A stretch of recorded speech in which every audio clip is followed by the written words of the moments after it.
Well, hello, model car fans. Welcome to the Muscle Car Modeler. My name is Revell, and here I'm continuing on with my project here of the 71 Mustang Mach 1, the Revell kit that recently came out that I got from Hobby Nut Models, and also the Iceman Collections Widebody kit from Black Box that I've been kind of working on, and you've seen the body in the background, but I'm just tweaking some last minute engineering things going on here. And one of the things I had mentioned in my previous video was I was thinking about taking the back seat out and possibly putting the spare, and that was mentioned by a couple of you. And I have decided that I wasn't going to put the spare back there, but I am going to cut out the back seat. So I decided that I'm going to give that a shot. And then, since I have a whole nother interior tub, this is a spare from my damaged Boss 351 kit that I had gotten, where the body was tweaked and chassis was tweaked, but this one is not.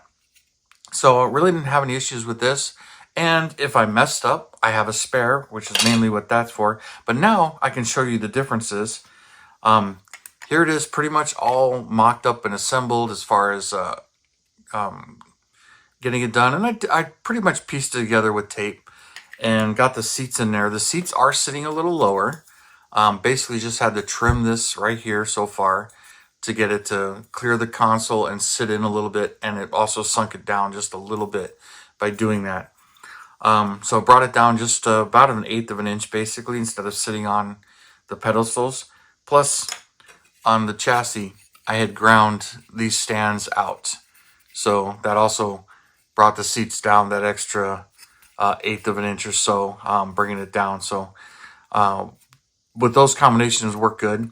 Now, when it came to removing the back seat, you can see I literally had to cut this in half. So cut the seat out. This was below the partition line, but this was going to come out. So I ground all this out, and I cut it all the way to the line on the inside because I figured that was going to be the cleanest way to do it. So I went ahead and did it that way. And right now it's kind of all just mocked up together with tape. So I just got the dash in there just to kind of see how this is going to go. So, and then you can see if I put that in there, push it down, none of this is glued, it's just all tape. And you can see how that's going to go. And then on the inside where I just kind of cut it and taped it and just making this fit. So basically I'll start disassembling this and kind of show you step by step here of how I did it. So like this is kind of like the last step. I made this piece to just fill in the hole right there and kind of block what's left of the seat, but you can see how high it sits. And there's a lip on here. You can see right there in the armrest that I wanted this piece to sit on. So to do that, I just had to trim a piece. And what I ended up using, I had a couple of ideas. First was, I thought I had this. This is actually from the MPC 71 Mustang. It has this that goes back there for the roll cage and roll bars and everything. But it's kind of meant to sit up much higher. So I thought, well, maybe I can cut that down and get it there. But in my paper mock-up, here's what I cut in paper to fit in there. I could tell that this is going to be a lot longer. So this wasn't going to work. So I just kind of gave up on that idea. But it did have some fairly flat styrene here, fairly flat. So I cut a chunk of this up based on that, and then just cut a full section there and then trimmed it because I didn't know how long it was going to need to be. So I cut that, and I was using this piece of paper here as the initial piece to see how much I was going to need. So did it that way. But all the first steps, basically, let's get some of this untaped here so I can show you a bit more of what was going on. So first I had to remove everything, but I also had to figure out where I was going to do it and how I was going to mock it up and see where that was going to go, so you can see where it levels off there. And you can kind of see a little bit there where it's sanded. So let's untape some of this here as well.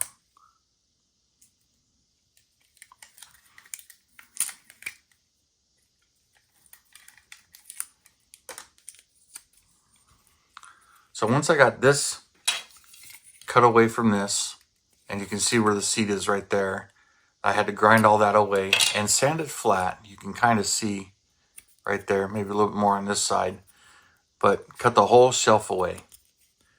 And then knew I was gonna shape this to fit inside there. Pretty nicely, as a matter of fact. And then I can glue that in place, but right now I haven't decided how I'm going to glue this or how this is gonna work out.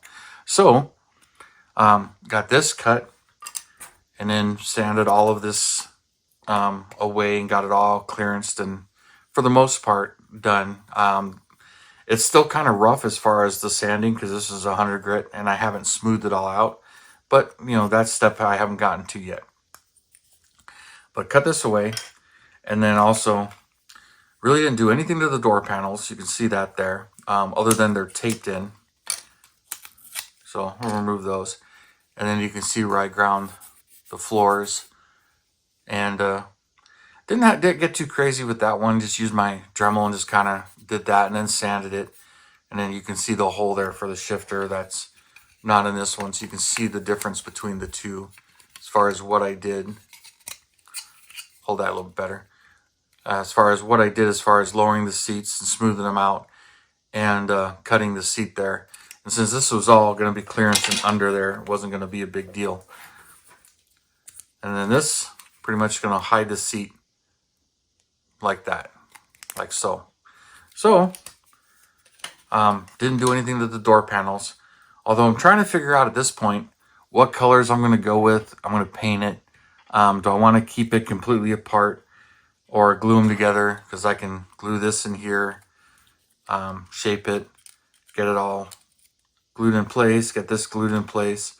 And as you can see, with the door panel and this, I got it to where it sits on the shelf right there, right on that lip, and fills most of it in. It's just getting it all to line up, which is kind of a trick. But anyway, most of this still fits together. Let's put get the notches lined up. And what did help was with all of that, and it still kind of stays upright, but keeping the dash in here, that kind of helps square everything all up. But leaving these notches right here, where it made it up to there, I can leave all that in there as well. So that's where I had the tape. Small pieces of tape here.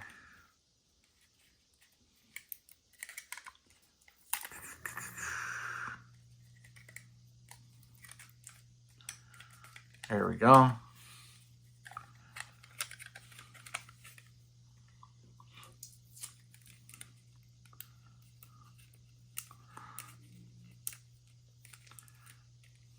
And some more pieces to help on the inside too.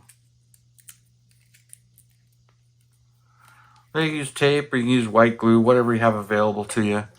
Just whatever I just happen to have or feel like, because I had the tape too. Especially when I was doing so much tape, remove, install, remove, install. And then you can see right there how that all, and that sits right there and squares right up with that. I'm going to put a piece of tape here. Help hold that, and then somewhere around here is another piece of tape.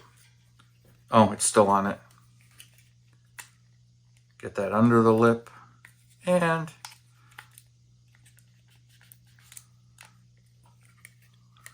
so once I glue everything, it's just you know, if I glue it permanently before I paint it and paint it as one tub like the old ones, or blow it all apart and paint it and glue it all together final. But it'll be under the rear window and hard to see and everything.